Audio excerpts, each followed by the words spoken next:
Hey everybody, Brian Fonseca here to tell you about the multi-time award-winning series out now that is Side Hustle, which is created, executive produced, hosted, and edited by me, Brian Fonseca. Side Hustle is a sit-down interview series that taps into sacrifice, the odd avenues taken to progress closer to your ultimate dreams, and some jokes as well. Because we always gotta find it funny, and we always gotta find time to laugh. Side Hustle has been named to the best TV and web series category at several different film festivals, including the 2020 International New York Film Festival, the New York Movie Awards, and a host of others. Be sure to watch season 1 in full right now on either brianfonseca.net or youtube.com/brianfonseca. Brian with a Y, remember. All 8 episodes, trailers, teasers, and promo are free to watch, and the series as a whole is approximately 2 hours long. Everyone has a story, everyone has a side hustle. Be sure to watch season 1, out now.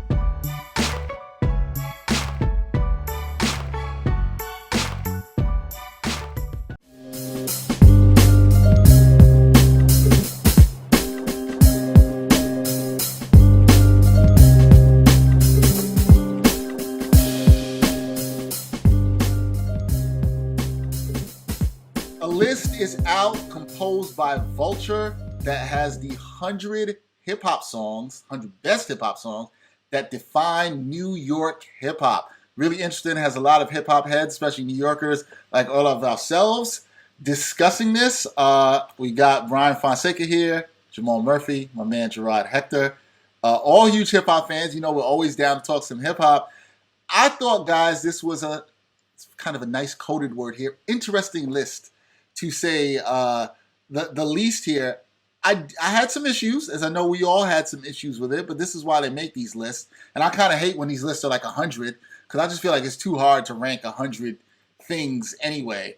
What did you guys think of the list? I'm glad this list came out. It's a good discussion because we don't hear a lot about what defines New York hip-hop or the sound. Really kind of gotten away from that in hip-hop. What did you guys think of the list?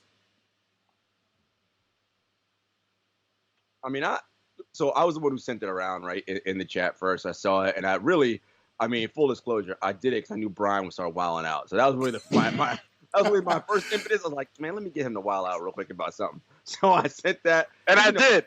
I did. It's always entertaining for me when he starts wilding. But going through it, my first thing whenever I see lists like this is first understanding, like, all right, like they ask a bunch of people and what the process is when they go through it, right? So they have people send in what their favorite songs they think are, define it, rank it, whatever. And then a bunch of editors sit around with all the people who send lists come in, and they then assign certain points or whatever based on, I'm sure, frequency of it appearing on the number of times people have mentioned it. And then, of course, like their own biases in terms of New York, whatever, and all that. So I was like, all right, that's one piece. My main thing was like, okay, are all the right songs on there? Are there any glaring omissions? Like, that's the first thing. What song is missing, not what order is in. And for the most part, we found a couple, and we'll get into what we thought, ooh, that probably could have been on there or whatever. But for the most part, I thought a lot of the songs were well represented. Then it came down to, all right, the order is kind of funny, but then I said to myself, all right, but am I being like a get off my lawn dude and only worrying about my generation and not giving these young kids, like, who may like, these younger artists any love and respect, right? Thinking about how, like, if you had an older uncle or whatever who was into, old school hip hop, and you came out with your, no, man, but you don't know about Biggie Small. And he was like, man, nobody cared about that dude, right? Like, what? Like, and you having the same conversation. So I tried to, like, be okay to the young kids, because I don't really listen to new music, to be fully transparent. A lot of these young dudes that are 18, 19 years old, I'm like, I don't even know who they are. But I thought overall, list was cool. Some definite omissions, and I got some quibbles with order. But overall, I thought it was nice, and it's a good conversation. The other thing is, and I know we'll get into it, is what do we mean when we say New York and defining New York rap, right? Like, is it the sound of New York rap, which I think changed over time, right? Like, I think it was a certain sound in the 70s and 80s, 90s a certain sound, and then we got into that glossy, puffy era where it changed a bit, right? And then it changed again, and it used to be where you can define rappers by their region. You knew when you turned on a song, you even know who it was. You're like, oh, that's a Midwest cat. Or, oh, that's a Southern rap dude. Or, oh, that's a West Coast guy. Now, all rap kind of sounds a lot alike, right? Very trappy and all that. So I think it's interesting to talk about when we say defining the New York rap sound versus is this just a New York artist? Like Jay or Nas or Big. Like, yeah, they're New York guys. So, but not every song they put out is a quote-unquote New York rap sounding song. Yeah, no, I'd absolutely agree with that. For me, I'll say this: I think the New York sound, to me, a thing that's defined the New York sound is, it obviously New York artist has to be a part of it, but I think just sonically, and I explained this in our chat the other day. I feel like the sound is gritty drums, the mix, and this is former. This is going into '90s because Gerard is right. The sound is not like that today. The use of scratches and heavy on jazz samples. That's kind of been a staple of the New York sound. Now that has evolved, but I will say that even if you look at some of the more modern records, the newer records by younger people on this list, even when they invoke some sounds of trap in it, there still is that grittiness to it that kind of ties into New York, and that's why I think you saw certain songs on this list that were from some younger artists that kind of still hit into that. So I feel like that is still the essence of the New York sound, in my opinion.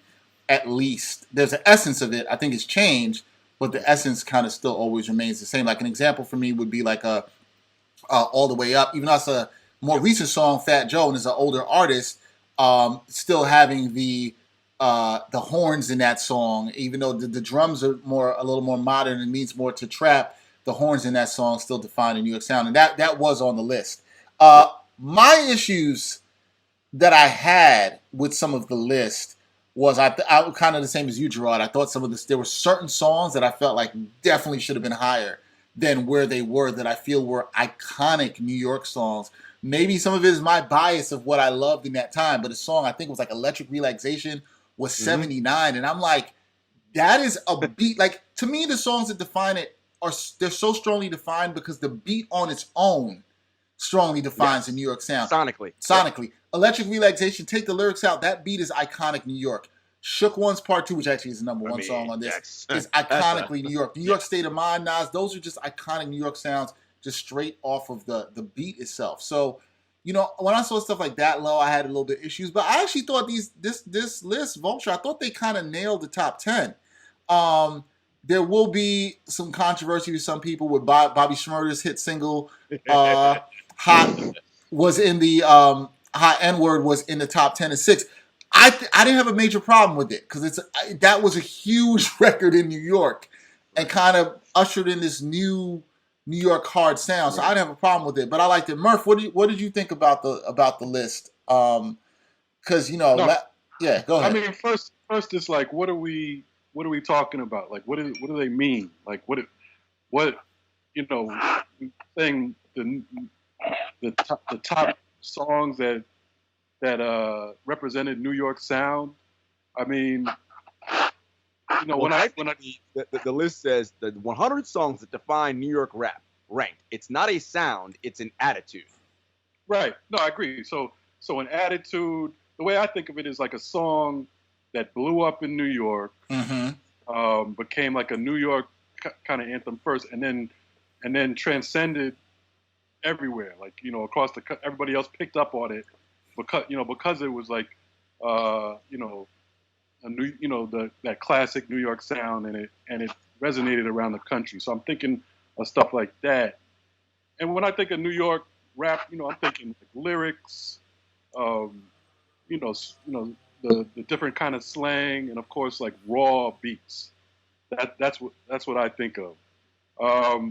So yeah, I agree that the list, there's 100 songs on the list, so I think they got most of the songs that you would think of there. But it's just it's like some of it I have an issue. Like I have an issue with the Bobby Shmurda being number 6 because while I agree that was a New York, classic New York song, which I liked a lot, but one of the reasons it was so big was because the New York sound had left. You know what I mean? Like it was like the first one, first like New York gritty song that blew up in a long time. So maybe it should be higher than you would think.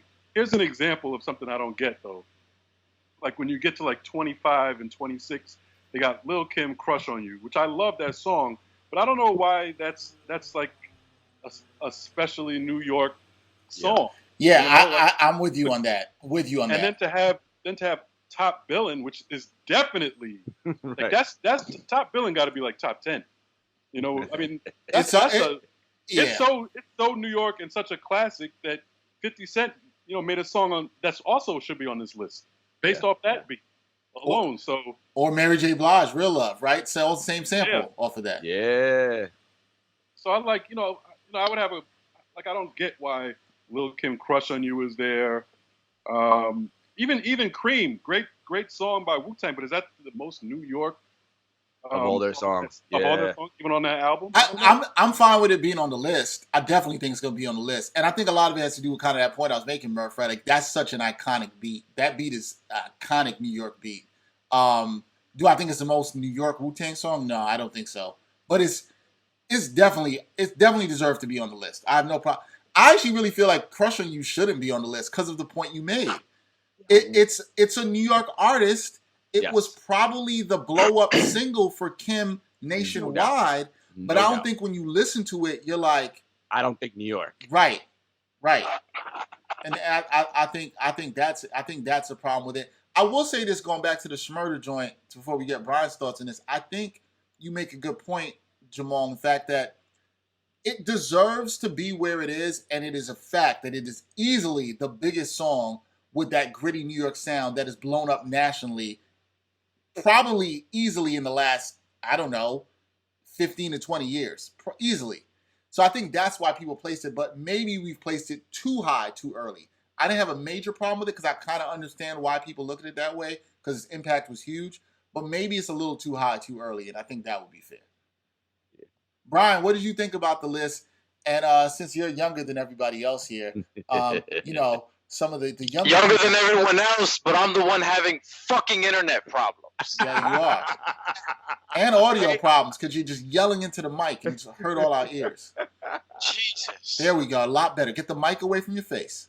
We'll sit down. Nah, it's different when you're on your phone because fucking, certain companies like Spectrum can't get their fucking shit together.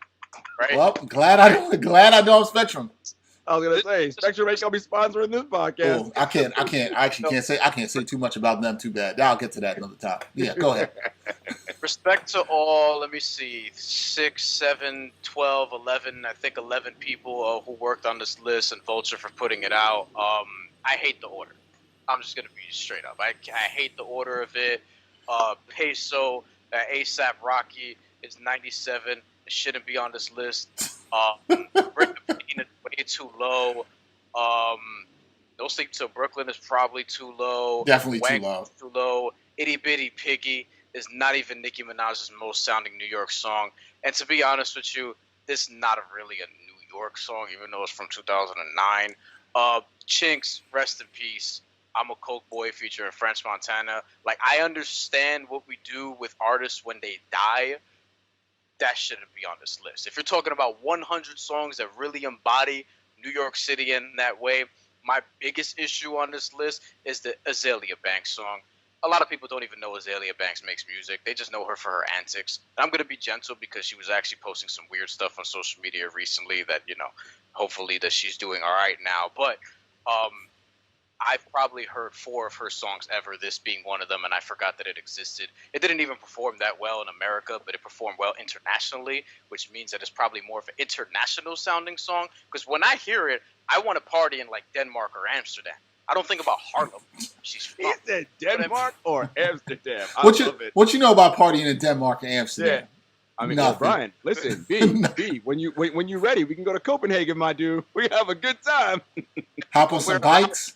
Sure. You know what I mean? November is kind of important to determine the future of travel in this country.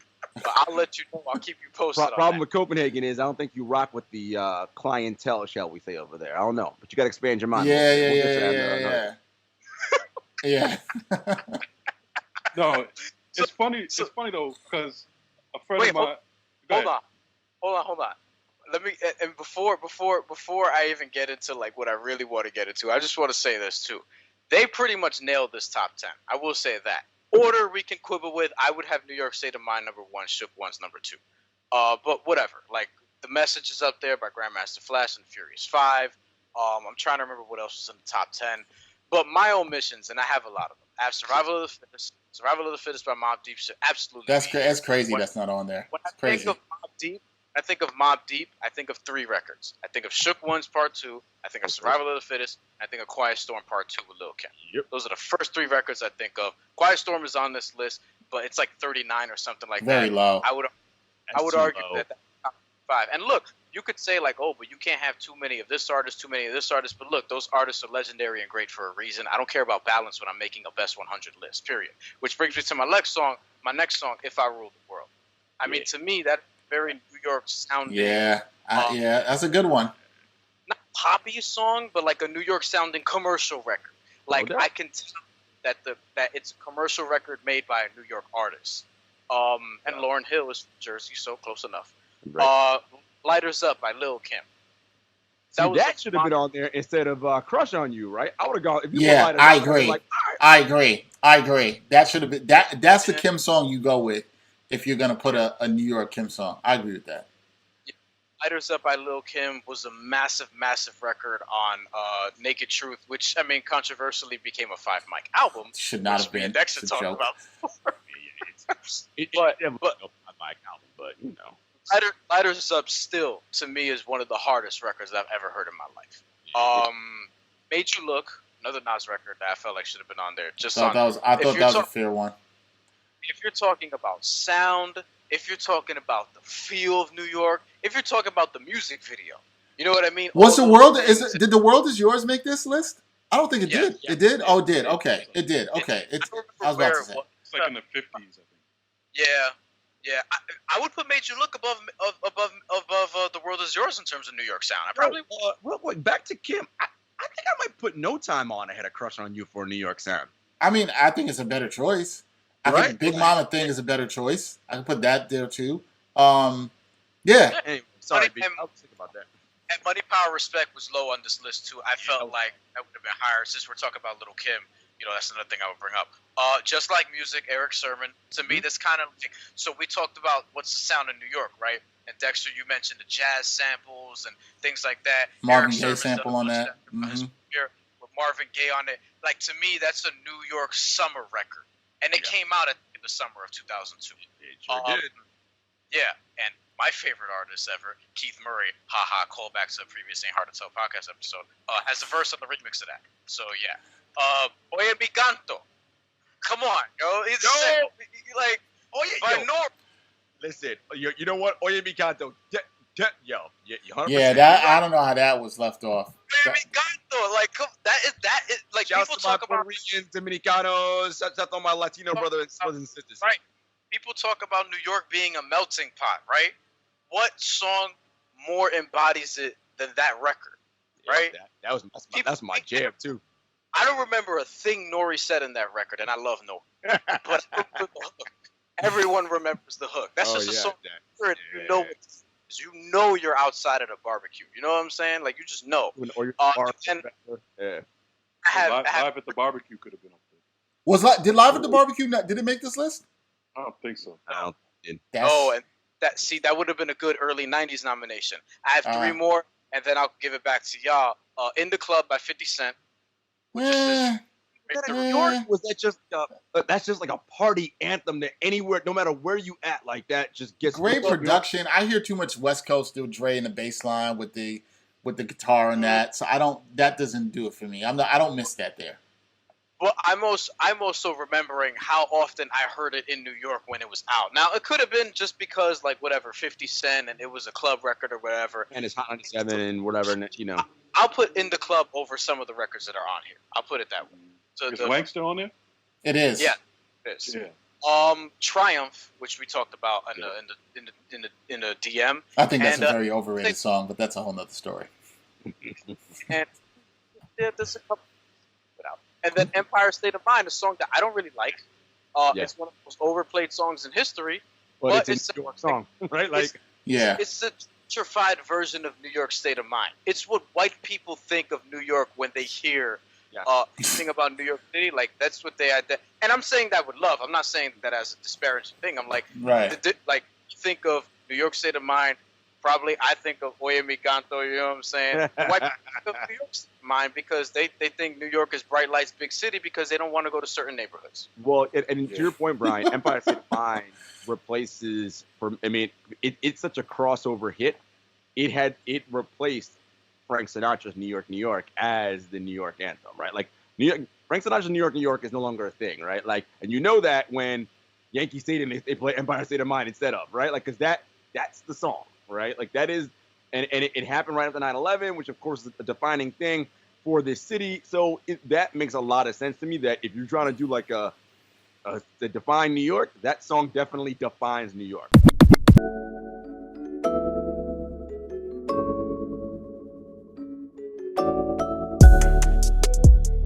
Backpack Broadcasting continues to bring you the best original sports content, but now you can get more of the content you love. For as little as $3 a month, you can get access to bonus content, including behind-the-scenes footage and interviews from the Sports Walk, Sideline Stories, or the Ain't Hard to Tell podcast. All this exclusive content comes via Patreon. There are tiered levels of patronage, and each Backpack Broadcasting patron receives exclusive perks. Your support helps Backpack Broadcasting create more of the original content that you love. Visit Backpack Broadcasting's Patreon page and become a patron today.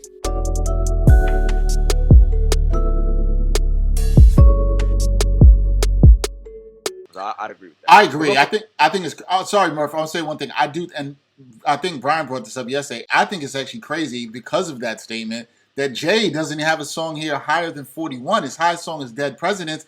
One of the glaring omissions to me is Where I'm From? How is that not on there? That is a gritty, grimy Jay-Z song that's iconic. How you don't have that on there is insane to me. Go ahead, Murph. I also think that, it's hard for me to even put any like straight up radio hits on here because that's not what I think about when I think about New York hip hop. I had a friend of mine, had to be like 4 or 5 years ago, a good friend of mine down south. He's a producer, done some stuff with Ninth Wonder, and he asked me to give him a playlist of some like just raw New York stuff. And this is like 4 or 5 years ago. So I found the playlist. I called it Cold Night in Brooklyn, right? So I won't name them. There's 20 songs, but I got Bucktown. I got Bucktown's not on here. No, it is. It's on there. It's on there Bucktown's somewhere. How many MCs? Mm-hmm. I got My Lifestyle, Fat Joe. Cannabis, I think, has to be on there somewhere. I put Second Round Knockout. Where I'm From. Yep, of course. That Sugar Hill, AZ. Mm-hmm. Damn, how's that not on there? Unbelievable Big. I thought when you look at that album, that's like that New York. That's the new sounding record. That's the one song on there. I agree. Sean Price should be on there somewhere. I love the Meth vs. Chef.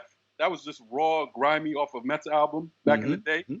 World Is Yours is on there. New York. I even put New York, Dog Pound. Oh wow! You know what I'm saying? Like how when they crush the building. Yeah. Keep it the should be on here also. And would you put Brooklyn by Mos Def on here? Yeah, that song is so long and it has so many different elements to it. But I put it on there. Like especially the last part over the Roy Ayers sample. Yeah, I definitely put that on there. Yeah. It is interesting what we're talking about. My end. Oh yeah, I mean that's a New York. That's definitely a New York. How did that not make it? What we're saying though, right? Because like, look, the reality of all this is that it's a two-part thing, right? Vulture, number one, is got to appeal to a mass and a wider audience, right? Well, if you look at a lot of the stuff that we're talking about, and it kind of dovetails into our conversation we're having off mic about how you curate your social media to people that think like you. Like, we're down a specific rabbit hole right now on stuff that people like us listen to and like. But if Vulture's making because think about it, their thing is if somebody from Kansas pulls up this on their phone and they like want to get them, all right, I want to listen to a bunch of New York songs. They probably ain't gonna rock with a bunch of stuff that we said. But a lot of the stuff on this list, they'll be like, all right, so it's gotta have that balance of commerciality in there. So that they're like, all right, this is something we'll rock with. And again, music ultimately, as we all know, is so subjective, right? Like, I mean, it's just what someone thinks is a masterpiece. Somebody else is like, man, it's good, but it ain't all that, right? It's just it's a weird thing. I will say this to that. I think what's glaring on this list is, and I think they wanted to put in some of the younger artists. So you saw Bobby Shmurda, you saw Cardi B for Bodak Yellow. Right. Obviously, one of the other big songs that came, even though I don't feel like that's necessarily a New York sounding song, it was a big New York record.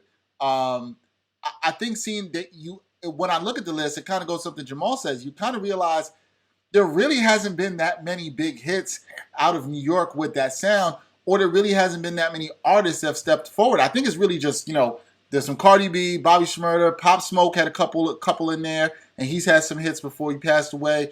That went, and even though his music's not really my cup of Listed on tea. the list by Young M.A. Ooh. Yeah, that was That was an omission. I thought was bad. I thought Ooh should have been on the list. I think that's one of the better records that have come out in New York in a while. That hadn't been on there. Another one I'll also add is I thought Joey Badass's Wave should have been on the list. I thought that was it maybe didn't get as big, but in terms of defining the sound, that was a song I heard in 2012 and was like, oh yeah, here's what New York sounds like and it's back. Yeah, I don't know where it is. I guess we could wrap this up by saying when we look at this list, should you be encouraged about the future of songs that define New York, or not as encouraged because this list is very much heavy in the past? If you kind of look at that, and I think it's fair to say that when you look at the list, it's very heavy in the past. And is there really hope for the future in terms of the New York sound? Well, I think it's all relative now, right? Like we talked about how before rap was geographical, right? Like you knew by geography, like it was a sound and it was regional. Like because it is the dominant and the mainstream, it like hip hop is pop culture now, like right? Like it used to be something like in the 80s it was like, all right, it's that underground thing. I don't want my kids listening to this stuff no more. Like no, you go into any suburb in America, hip hop is the predominant music you are hearing being played, right? And what that says to me is that a area defining the sound is not really going to be likely anymore, right? Because it's all so much homogenized, right? Because think about pop music.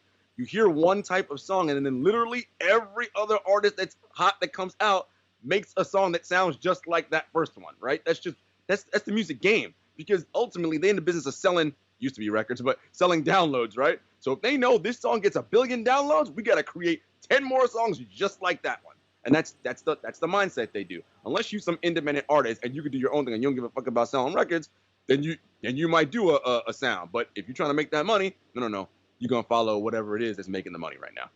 Right. Yeah. The sound for New York, I mean, it's pretty much. I mean, the sound for everywhere is evolved and kind of blended together. Like even if you hear current albums, to me, the New York sounding artists right now are just Griselda and Sky Zoo are probably doing it better than anyone else in terms of what a true New York sound is. I listen to Nas. Yeah. Young M.A. And then I listen to Nas's King's Disease album, and they're like 27 Summers has some obviously trap elements to it, southern elements to it, but there are a bunch of songs in there that I'm like, oh, this is a New York record. Like Blue Benz is a New York record. Car 85 is a New York record. The Cure is a New York record. The Intro is a New York record. Like, it's all over the album, but I think the sound is going to continue to evolve into a different place. And I think in future lists, people are going to reach to, appeal to, as Gerard mentioned, the masses and just recency bias as a whole. Like, I just think that's what it's going to be. So we'll see. But I think that, I give him props for the top 10. And as far as future lists, I mean, we'll see. Vulture also put a ranking of Jay-Z's records worst to best, and that one we can quibble with that one. I gotta check that out then. Yeah, it wasn't great, but shouts to Diana Cochran who's part of this list. We got to get her on one of these shows we do. She's cool people and really she used to work in the industry, so like she knows like her music like shit. She'll be like, all right, let me tell you why this record didn't happen because of X, Y, Z and all that. Like, yeah, and it's hard. And hopefully that happens because, hopefully it happens when my fucking connection is better. Jesus Christ. You're so mad at this connection. Wait, is this a? I'm looking at. Did Vulture do this? It's the ranked his songs, all 274 of his songs from best to worst. I saw a Nas list like that too somewhere. You know what? You know what's funny? I did see this. I did see this before, and I do remember saying this at the time. The one thing I do remember about this list is they absolutely nailed Jay-Z's worst song. The 285 is absolutely 285, and that is anything off of Kingdom Come, and that is the worst Jay-Z song I've ever heard, undoubtedly, and they got that right. Now I do remember having issues with this list where there were some great songs I thought that were way too low. Kingdom Come, of course, I think every fan of Jay-Z and every fan of hip hop will agree that is his worst album by far. I do not think that's his worst album, actually. Oh. What's his worst album? I think Magna Carta is his worst album. I thought you were going to go. I was like, okay. If you said one of those two, I'd be like, all right. It's in my bottom 3 of Jay-Z albums. It's definitely my bottom 3. But it's I haven't really like these are to me these are all pretty bad albums. Kingdom Come, Blueprint 3, and Magna Carta. I Blueprint think 3 is Blueprint 3 underrated. overrated. Blueprint, yeah, you bugging on that. I think you're bugging on Blueprint 3 is that. a very overrated album. Yo. Is it? I don't think it's. I think it's I solid. also think that Dark Fantasy is overrated, so I can't really talk to him on this. So So do I. I think Dark Fantasy is a little overrated. you wildin' too. I know it's all right. Oh man. Well, what'd you say, Brian? What'd you say? Hasn't really aged either. No, I don't. I've explained. We had this when we had Gerard in the pod before, and I explained this before. What I felt when we were up with Bomani Jones and Pablo. I don't. It's too many. It's too heavy for you. I know. Too many. It's a little too feature heavy for me, but it's a really good album. It was definitely Kanye's best work since graduation. It's definitely, you could put it in his top 3 to 4. It is not no means bad. I just don't think it's classic the way other people do. That doesn't mean I don't think it's a very good album. There's two different things. So when I say overrated, I mean we're literally splitting hairs. Like I think it's here, and other people have it here. Like that's it. Like to me, a classic album is a 9 and above. A lot of people have that album as 9 and above. I think it's probably 8 or 8.5. Yeah, I'm kind of in the same way. And I'm not gonna. But if somebody says it's a 9, I don't think they're necessarily crazy. Like I'm not. You know what I mean? Like I kind of see where somebody gets there. We're talking probably about a song or two. Mm-hmm. That's fine. I'm not gonna really argue with anybody about it. So listen, Soul Paul today on my run, and I was like, ooh, yeah. Soul Paul is my favorite song on there. I can see why Brian's favorite song. I can tell. Listen, we know why, bro. Wait, why? It's got Brian energy. Let's just put it like that. Plus, I like to believe that you walk around Soul Paul about a lot of things. About a lot of things. Like that's just something I would believe. One time for your mind, one time. One time for your mind, one time. One time for your mind this week, keeping it to a whole hip hop episode. And album's been out for a little bit. Brian and I wanted to talk about it. Conway, The Machine, his Shady Records debut, From a King to a God, dropped. We've had some time to sit with this. And, you know, Brian and I, we sometimes, you know, we have some stuff we might split hairs and feel differently. But we're pretty close on this album. I don't know about you, B, but I came away listening to this and I was like, okay, I'm impressed. And I will say something to the listeners that I had said to Brian a couple weeks ago. I talked about Conway and his talent as a rapper and what he's done in Griselda, and I compared him to somebody from sort of my era of growing up listening to hip-hop, and I said, you know, Conway reminds me of sort of today's Beanie Siegel. It was a comparison I loved, by the way. Yeah, and somebody that's got a real gritty street sound, real gritty bars, but also can give you a little bit of great introspection. And I think Conway has a really good balance of that. I'd like to see him lean a little bit more sometimes in introspection, but he did on this album, I think, on a song with Brian's boy, Freddie Gibbs, Seen Everything But Jesus. Really, really good song. In fact, probably, I would argue, 2 of my 15 or 20 favorite songs of this year in terms of hip-hop are with Conway and Freddie Gibbs. Also, Freddie Gibbs had a song with Conway on his project with Alchemist called Babies and Fools that I think is a really dope song. Also, a very introspective, heavy song, too. But with all that being said, this is a really good project from Conway, man. And I say that, I mean a really, really good project from Conway that seemed a lot more focused if you've been following his work through his Griselda releases, mixtapes, and non-traditional albums that they've been putting out here, independent albums here and there. This one seemed really focused. Conway's really focused on this project. Comes in, for those who have not listened to it, at 14 tracks. There are 3 skits. The skits were added, and a song was removed. 2 skits only, I think. Is it 2 skits only? Or is it 2 and one that's added to the end of, I think, Forever Dropping Tears. Forever Dropping Tears. Because it was originally supposed to be 3. Then I think they just added the 3rd one where Shay's speaking right at the end of that song. Right, which makes it, I think that's probably why the song is like 7 minutes. 7 minutes, right. And I think it was supposed to be 15 tracks and it wasn't. Right. And so you have that. And, you know, obviously DJ Shay, rest in peace, down with the Griselda crew, have produced some tracks that you might know from their work and also did a lot of work in getting them on the map to where they are now. Heard Tana Talk 2, because I sent you the link today. Tana Talk 2 on YouTube. I was listening to it a little bit. Benny put that out in 2009, I believe, and it's just on YouTube.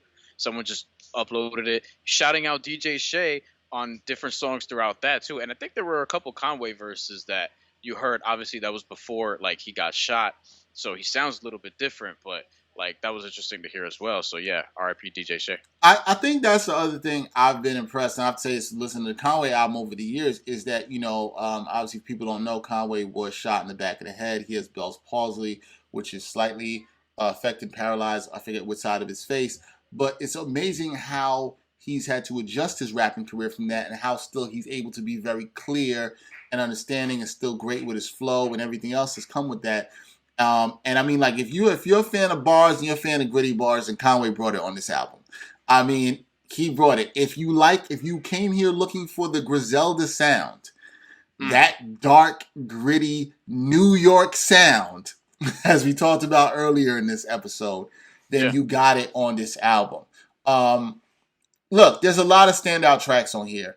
Brian and I just talked before we decided to do the segment and talking about the fact that we don't really have much that we're skipping on this album outside of the the interludes. I think it's interludes. No disrespect to what Shay put into this, but over some time I might be like, I don't necessarily care to listen to that in the flow of the album. Not that they're bad or anything, because they're not.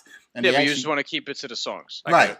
But as far as the songs go, for me, maybe there's two songs I'm kind of like I would skip, and I'm gonna say they're not this. I've always talked about this before. Brian knows about this. Yes. There's a thing I call cleaning the house skippers. Yeah. Right? Cleaning the house skippers mean the song is so bad that if you were cleaning your house and you were playing this joint, or whatever your system is in your house, would you go over to your phone or whatever it is to skip the song? That's to me a really bad skipper. This doesn't have a cleaning the house skipper. Okay, I can clean the house and play it through. Right? It doesn't have that, oh man, because when I'm cleaning the house, I'm gonna let people know, don't F up my vibe, man. Don't kill my vibe on it, because if the song's killing my vibe, I'm going right over to skip that. And I don't want to have to do that. So generally when I play albums to clean the house, I play albums where I'm not going to have to do that. So this, I feel like that's a very strong testament I can give to this album. It does not have that kind of song. A lot of quality music. Very impressed with Conway on this album. I think this is going to be up there in our albums of the year. Obviously, we have a little bit more to go. But it's going to be up there. We'll see. So, B, how did it sit with you?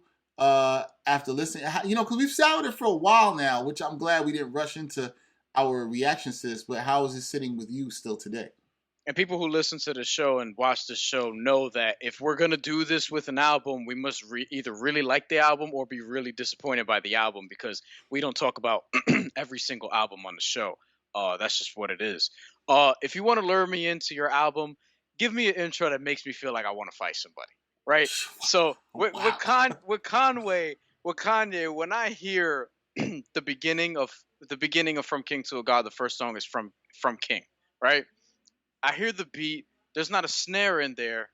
The dude is talking in the beginning, and it's like, oh, if my test for a really good intro, not all the time, because like sometimes you get the introspective intro, kind of what Nas did on King's Disease, right?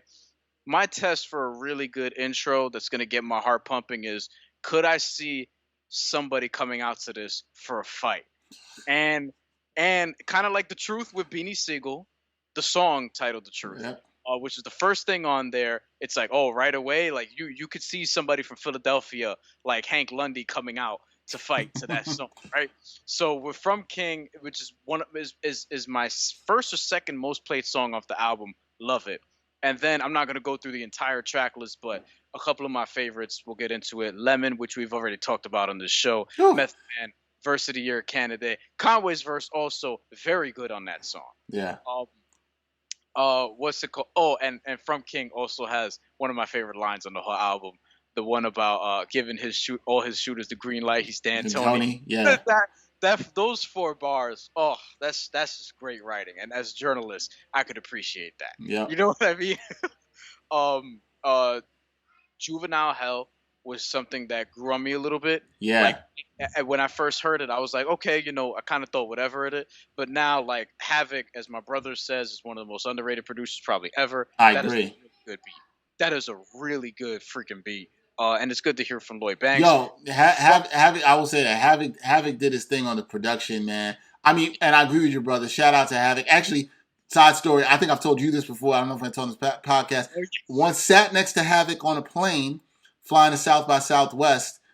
Random joint, and I think Static Selector came on the plane and thought that I was with Havoc, and he came over to give Havoc a pound, and he gave me a pound too. And of course, I gave him a pound like I was supposed to be rolling there with Havoc. I mean, talked to Havoc, he was cool, nothing didn't bother him the whole flight, but he was cool. Havoc, yeah, totally underrated producer, but the production on this is great. Just the production is dope. And Havoc kind of looks like Floyd Mayweather. What's it called? Front Lines is probably my most favorite. It's probably my most played song on the album and one of my favorites. The second verse on Front Lines, maybe my favorite verse on the whole record. Maybe on the entire album. Well, taking out Method Man's verse, but yes, I get you. Right, but just in terms of like the commentary, like that's Conway's social commentary. Yeah. That's what that is. And yeah. It is introspective and things like that. The front lines is just great, and the second verse, 24 bars, it was exceptional. Spurs 3, Benny's verse, one of my favorites. His final bar, also one of my favorites on the entire album. It's not only directed at Tekashi 6ix9ine, I feel like, but it's directed to dudes just like that. Him. Which I know you're there for the calling out of that. I can't stand that dude. I can't believe that he's from Bushwick. And seen everything but Jesus with Freddie Gibbs, and then Forever Dropping Tears. Those are probably my 4 or 5 favorite records, however many I named there. I also, there's another record I'm gonna add. I told Brian this before. I love Jesus Crisis. Crisis, very underrated producer who I liked, done a lot of stuff with the Justice League and Ninth Wonder. One of my favorite bars is actually in that song. People trying to stop my goals, I'm gonna make it messy. Love that. Love to play with Messy right there. It's one of my dope bars I thought Conway had in there. Really good line, just flowing well on that beat. Also, he gets a primo track to close out this album. Nothing less. Yep. Nothing less.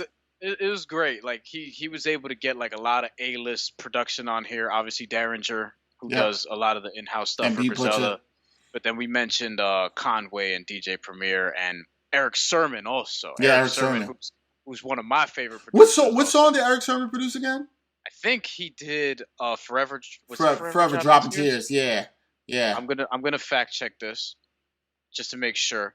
But as now, like getting into just where this sort of ranks, because this is we digested this a little bit more comparison to when we did our Nas review. Although everything I said in that Nas review still stands, if not more so, because that album continues to get better with age.